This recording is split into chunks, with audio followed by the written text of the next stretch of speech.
+2 വരെയുള്ള സ്കൂൾ വിദ്യാർത്ഥികൾക്കും യൂണിവേഴ്സിറ്റിയിൽ അഫിലിയേറ്റ് ചെയ്ത സർക്കാർ എയ്ഡഡ് കോളേജ് വിദ്യാർത്ഥികൾക്കും സ്ഥാപന മേധാവി നൽകുന്ന സഞ്ചരിക്കേണ്ട റൂട്ടും സമയവും രേഖപ്പെടുത്തിയ തിരിച്ചറിയൽ കാർഡ് ഉപയോഗിച്ച് കൺസെഷൻ സൗകര്യത്തോടെ യാത്ര ചെയ്യാം.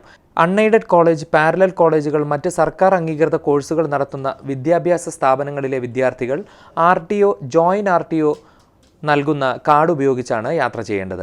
തങ്ങളുടെ വിദ്യാഭ്യാസ സ്ഥാപനം സ്ഥിതി ചെയ്യുന്ന താലൂക്കിലെ RTO, ജോയിന്റ് RTOയ്ക്ക് അപേക്ഷ സമർപ്പിക്കണം.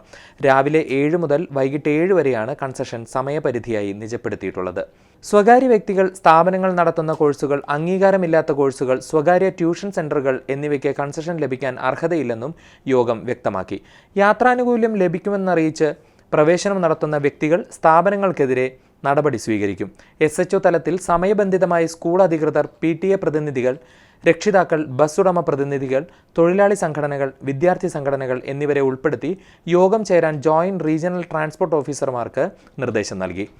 രാവിലെ 8 മുതൽ 10 വരെയും വൈകിട്ട് 3 മുതൽ 5 വരെയും ബസ് സ്റ്റാൻഡുകൾ, പ്രധാന ബസ് സ്റ്റോപ്പുകൾ, വിദ്യാഭ്യാസ സ്ഥാപനങ്ങൾ എന്നിവ കേന്ദ്രീകരിച്ച് പെട്രോളിംഗ് നടത്താൻ പോലീസ്, മോട്ടോർ വാഹന വകുപ്പിലെ എൻഫോഴ്സ്മെന്റ് വിഭാഗത്തിനും നിർദ്ദേശം നൽകിയിട്ടുണ്ട്. പഠിക്കുന്ന വിദ്യാഭ്യാസ സ്ഥാപനത്തിൽ നിന്നും വീടുകളിലേക്കും തിരിച്ചുമാണ് കൺസെഷൻ യാത്രയ്ക്ക് അർഹത.